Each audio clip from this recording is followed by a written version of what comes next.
Good afternoon, you ruddy lovely people. Tottenham Hotspur are being heavily linked with Eberechi Eze, and in my opinion, this would be a great signing for the football club. The Crystal Palace winger is reportedly open to a move away from the Eagles this summer, and for 60 million, get it done, Tottenham, especially when you consider that he's English and that normally bumps the price tag up by a fair few million.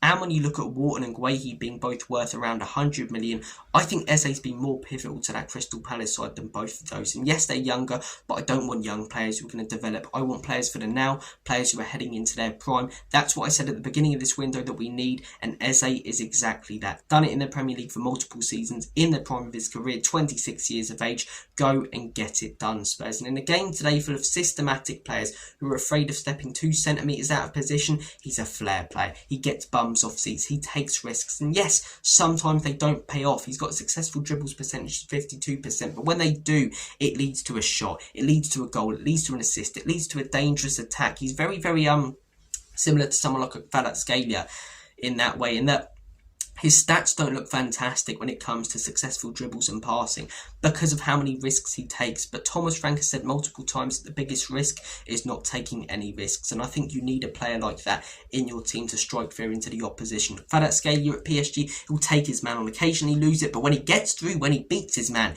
you know the opposition are in trouble. And it's the same with Eze. How many great goals do we score as a football club? Not many. So to have a player like Eze who can, out of the blue in a game, let's say you're losing 1-0 to a Burnley or something on the first game of the season, they're sat in deep, you're trying to pass through them. You need someone who's just capable of doing something special, producing a magical moment. Eze's that. He's someone who can take on 2 or 3 players and pop one top binge just out of nowhere at the click of a finger. So I think he'd be a huge asset. And when I look at players like Damsgaard in that number 10 and on the left wing, when I look at players like Sharda and Burmo on the wings for Brentford, what did Thomas Frank want from them? He wanted great pressing, especially in that 4-2-3-1.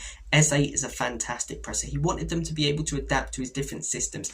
Eze can do that. I've watched Palace when they've pressed the opposition, when they've really played aggressively on the front foot, and I also watched them in the FA Cup final when they set up with a back 3. Yes, not quite the 5-2-3 that Frank plays, but the 3-5-2.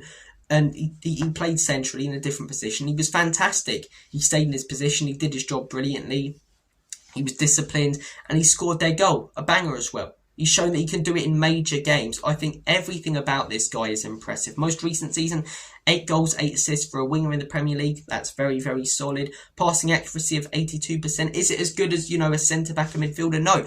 But do I really care? No. If anyone's going to have a bad passing accuracy or successful dribbles percentage in my team, I want it to be the wingers, because I want them to be the players who are taking risks. The striker's there to put the ball in the back of the net. The attacking midfielder's there to spot that pass to the wingers. The wingers have got to be the ones who do the special things on the pitch. And Eze has shown that he can do that. He's also shown that he can play in that number 10. He played in that number 10 at QPR, turned more into a winger at Crystal Palace. But as I say, he still plays in that number 10. When Palace changed to a 3-5-2, he played in that number 10 in that FA Cup final, was fantastic doing it as well. His one big weakness is aerial duels. We know how Thomas Frank wants his players to be physical.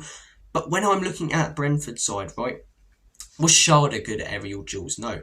Burma could hold the ball up alright, but was he fantastic at them? No. Damsgaard, not really. He had a great work rate, but no. He doesn't mind his attacking players not being great at aerial duels because he wants that double pivot, the Norgard and Janelt, and probably at Spurs, the Sar and Bentancur, or whoever else we signed, to be good at aerial duels. So I don't think as a winger, as our most creative player on the pitch, he'll be asked to do the stuff in the air as much. Yeah, I think this guy's fantastic. I'll put his heat map up on screen. You can see most of his football's played on the left-hand side.